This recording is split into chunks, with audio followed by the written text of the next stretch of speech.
नमस्कार दोस्तों, स्वागत है आप सभी का एक बार फिर से फाइनेंशियल अड्डा यूट्यूब चैनल में। दोस्तों, आज की इस वीडियो में हम रिव्यू कर ले हैं Aditya Birla Sun Life mutual fund का आईपीओ, जो कि मार्केट में लॉन्च हो रहा है 29 सितंबर को और क्लोज होगा 1 अक्टूबर 2021 को। आज की रिव्यू वीडियो देखने के बाद आप इजीली डिसाइड कर पाओगे कि क्या आपको इस आईपीओ में अप्लाई करना है या अवॉइड करना है। तो वीडियो को एंड तक जरूर देखना और चैनल पर अगर पहली बार विजिट कर रहे हो तो चैनल को सब्सक्राइब करें, यानी जो आपके सामने रेड कलर का बटन शो कर रहा है उसे क्लिक करें और साथ में बेल आइकन को भी जरूर दबाएं ताकि आने वाली जितनी भी वीडियोस है उन सभी की नोटिफिकेशंस मिल पाए। तो चलिए दोस्तों, आज की रिव्यू वीडियो शुरू करते हैं। सबसे पहले यहां पर हम बात करेंगे Aditya Birla Sun Life mutual fund के बारे में, यानी ये कंपनी क्या करती है और कंपनी कब बनी, तो इसके बारे में सबसे पहले हम बात करेंगे। इनकॉर्पोरेटेड इन 1994, यानी ये कंपनी कब लॉन्च करी थी? 1994। और आप सभी को मैं बताना चाहता हूं ये आदित्य बिरला कैपिटल की कंपनी है, यानी जो आदित्य बिरला ग्रुप है उनकी काफी सारी कंपनीज हैं, उनमें से एक कंपनी है Aditya Birla Sun Life mutual fund, या हम उसको कहते हैं Aditya Birla Sun Life asset management company. Mutual fund का एक और नाम कहा जाता है एसेट मैनेजमेंट कंपनी। तो इनकॉर्पोरेट हुई थी 1994 में और Aditya Birla Sun Life AMC setup as a joint venture between, और ये जॉइंट वेंचर था आदित्य बिरला कैपिटल लिमिटेड और सन लाइफ एएमसी। सन लाइफ एएमसी कनाडा की कंपनी है, तो ये कनाडा की कंपनी और आदित्य बिरला कैपिटल लिमिटेड इन दोनों का जॉइंट वेंचर बन के बना Aditya Birla Sun Life mutual fund.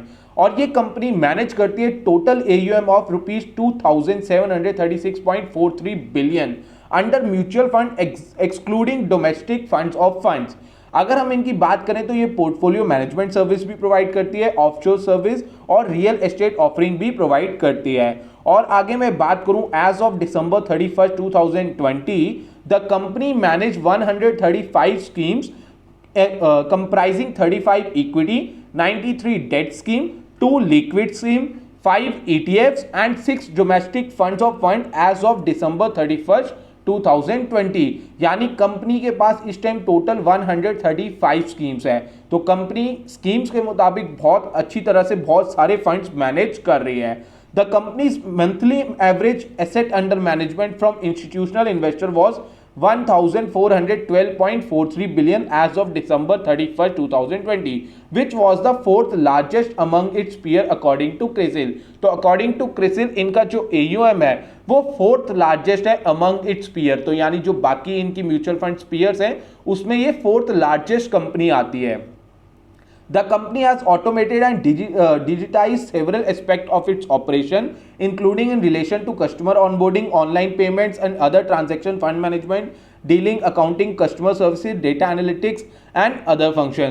Guys, यहाँ पर मैं आपको एक और पॉइंट बताना चाहता हूँ, ये जो कंपनी है इनके पास सारे ही आज के टाइम पे ऑनलाइन मेथड्स है, यानी जो ये म्यूचुअल फंड्स है ऑफलाइन के साथ साथ ऑनलाइन भी सेल करते हैं। ऑनलाइन में मैं आपको बता दूं इनकी अपनी एप्स भी होती हैं और साथ में इनके जो रजिस्ट्रार होते हैं वो रजिस्ट्रार इनका है कैम्प्स, यानी जो आपको पता है कैम्प्स का आईपीओ आया था और कैम्प्स भी एक लिस्टेड कंपनी है, तो कैम्प्स इनका रजिस्ट्रार है जिसका काम है इनकी सारी ट्रांजैक्शन को संभालना। ठीक है, आगे हम बात करेंगे कॉम्पिटिटिव स्ट्रेंथ की। तो सबसे पहला हम बात करेंगे largest non banking affiliated asset management company of the India.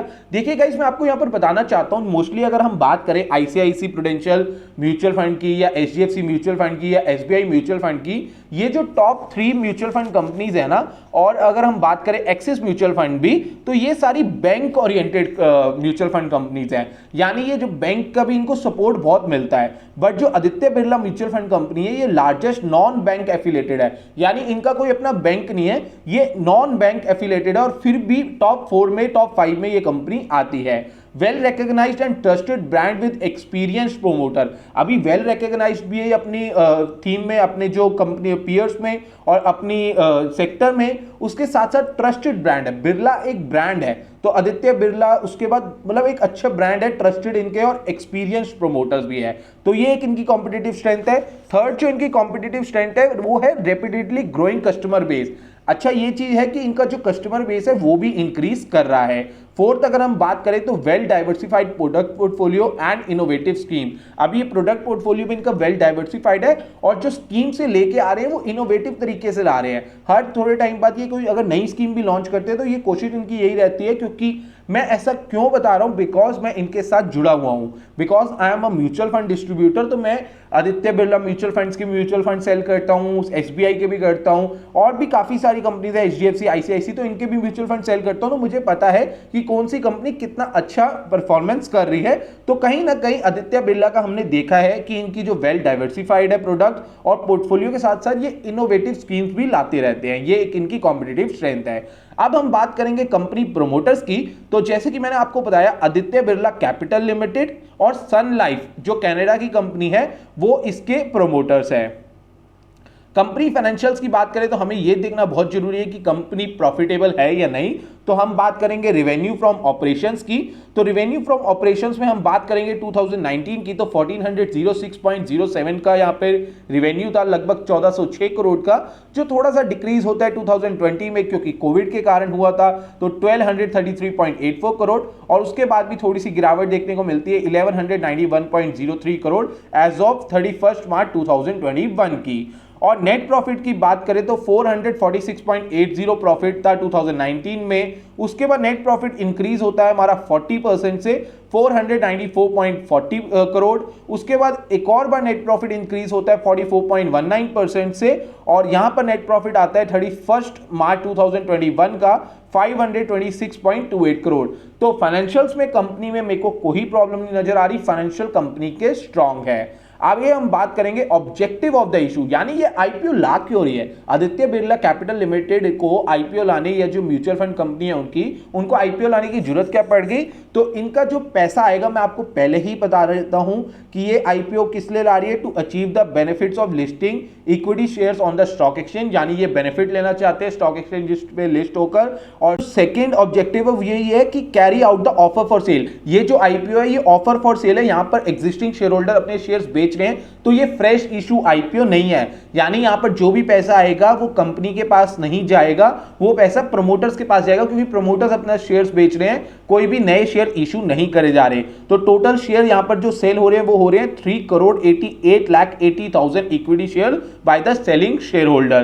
तो ये इसका ऑब्जेक्टिव ऑफ द इशू है। आगे हम बात करेंगे मार्केट शेयर की। तो हमें ये तो पता होना चाहिए कि आदित्य बिरला कौन से नंबर पे आती है। तो आप यहां पर देख ही रहोगे, ये जो आपकी स्क्रीन में शो कर रहा है, एसबीआई म्यूचुअल फंड नंबर 1 पे है इस टाइम 15.77% के मार्केट शेयर से, एचडीएफसी म्यूचुअल फंड है 12.52% से, आईसीआईसी प्रूडेंशियल है 12.41% से, और आदित्य बिरला म्यूचुअल फंड है 8.32% से। तो देखा जाए तो ये टॉप 4 में 4th लार्जेस्ट कंपनी है। यानी अगर हम टॉप 10 एएमसी की बात करें तो Aditya Birla Sun Life mutual fund 4th largest mutual fund company है इंडिया में। तो आने वाले टाइम में ये और भी इंक्रीज कर सकती है, टॉप 3rd में भी आ सकती है, तो चांसेस ग्रोथ के भी बहुत हैं। ठीक है, अब हम बात करेंगे Aditya Birla Sun Life AMC की आईपीओ डिटेल्स के बारे में। तो आईपीओ ओपन हो रहा है 29 सितंबर 2021 को, और आईपीओ क्लोज हो रहा है अक्टूबर 1 2021 को। इशू टाइप की बात करूं तो ये एक बुक बिल्ट इशू है। फेस वैल्यू की बात करूं तो ₹5 पर इक्विटी शेयर इसकी फेस वैल्यू है। आईपीओ प्राइस बैंड की बात करूं तो 695 टू 712 पर इक्विटी शेयर का प्राइस बैंड है। मार्केट लॉट 20 शेयर्स का है। Minimum order quantity 20 share. Listing की बात करूं तो Bombay stock exchange, national stock exchange दोनों पे ही लिस्टिंग है। इशू साइज की बात करूं तो 2768.26 करोड़, यानी 2768.26 करोड़ का ये आईपीओ है। ऑफर फॉर सेल की बात करें तो ये पूरा ऑफर फॉर सेल है 2768.26 करोड़ का। 2768.26 करोड़ का पूरा ऑफर फॉर सेल है, यहां पे फ्रेश इशू नहीं है। आगे हम बात करेंगे टेंटेटिव डिटेल्स की। तो मैंने आपको बता दिया आईपीओ ओपन हो रहा है 29 सितंबर 2021 को, क्लोज हो रहा है अक्टूबर 1 2021 को। बेसिस ऑफ अलॉटमेंट की डेट रखी गई है अक्टूबर 6 2021 को, और अगर आपको अलॉटमेंट नहीं मिलता तो रिफंड आ जाएगा 7 अक्टूबर 2021 को। कभी कभार रिफंड आने में 3 से 4 दिन का वेट लगता है, तो पैनिक बिल्कुल मत करना।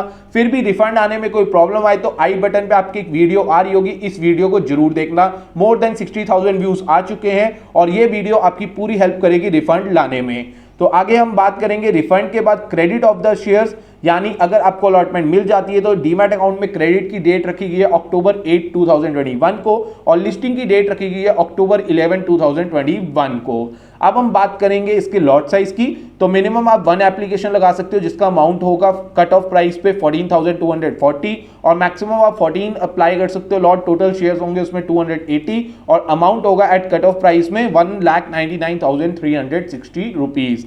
अब हम बात करेंगे प्रोमोटर्स होल्डिंग की, तो अभी प्री आईपीओ जो प्रोमोटर्स की होल्डिंग है वो 100% और आफ्टर आईपीओ प्रोमोटर्स की होल्डिंग रह जाएगी 86.50%। तो प्रोमोटर की होल्डिंग आफ्टर आईपीओ भी काफी अच्छी है।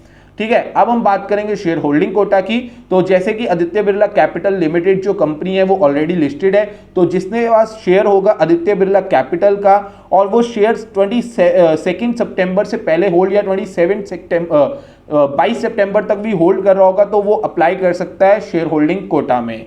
ठीक है, अब हम बात करेंगे पीयर कंपैरिजन में, तो पीयर कंपैरिजन में देखेंगे फेस वैल्यू की तरफ, तो आदित्य बिरला सन लाइफ की फेस वैल्यू है 5 rupees, HDFC asset management company यानी HDFC म्यूचुअल फंड की है 5 रुपीज, निप्पॉन म्यूचुअल फंड की है 10 रुपीज, यूटीआई म्यूचुअल फंड की है 10 रुपीज। रिटर्न ऑन नेटवर्थ की बात करें तो इस टाइम रिटर्न ऑन नेटवर्थ में HDFC का रिटर्न ऑन नेटवर्थ है 27.76%, निप्पॉन का है 21.94%, यूटीआई का है 15.27% और सबसे बेहतरीन जो रिटर्न ऑन नेटवर्थ में काम कर रहे हैं वो है Aditya Birla Sun life AMC 30.87%। तो ये था पीयर कंपैरिजन। अब हम बात करेंगे क्या हमें इसमें अप्लाई करना चाहिए या नहीं करना चाहिए। सो गाइस यहां पर थोड़ा डिस्कस करेंगे कि आने वाला टाइम जो है वहां पर बहुत नई AMCs आ रही हैं। AMC धीरे धीरे ग्रोथ कर रही है, जैसे कि जीरोधा भी AMCs में आ रही है, उसके साथ साथ नवी एक नया म्यूचुअल फंड करके आया है। ये बहुत ही कम पैसे यानी जो एक्सपेंस रेशियो चार्ज करते हैं। अभी हम बात करें अगर आदित्य बिरला म्यूचुअल फंड या टॉप 10 जो AMCs हैं वो अच्छे अमाउंट का एक्सपेंस रेशियो चार्ज करती है, बट आने वाले दिनों में जो AMC नई आ रही है वो बहुत कम एक्सपेंस रेशियो चार्ज करेगी, तो वहां पे इन कंपनीज को वहां से उनसे थ्रेट है। फिर भी इनकी एक ब्रांड वैल्यू है तो इतनी जल्दी इन कंपनी को फर्क नहीं पड़ेगा क्योंकि इनका एक नाम है मार्केट में, कह लो इनका दबदबा भी है, तो वो चीज इनको हेल्प करती है मार्केट में ग्रो करने की। तो ये एक पॉइंट है। दूसरा पॉइंट ये है कि आदित्य बिरला जो म्यूचुअल फंड कंपनी है वो अपने में 4th लार्जेस्ट है, तो चांसेस उसके हैं कि वो और इंक्रीज कर सके। बट फिर भी जो मैं अभी ग्रे मार्केट प्रीमियम चल रहा है उसके अकॉर्डिंग मेरे को यहाँ पर ज्यादा लिस्टिंग गेन देखने को नहीं मिल रहा।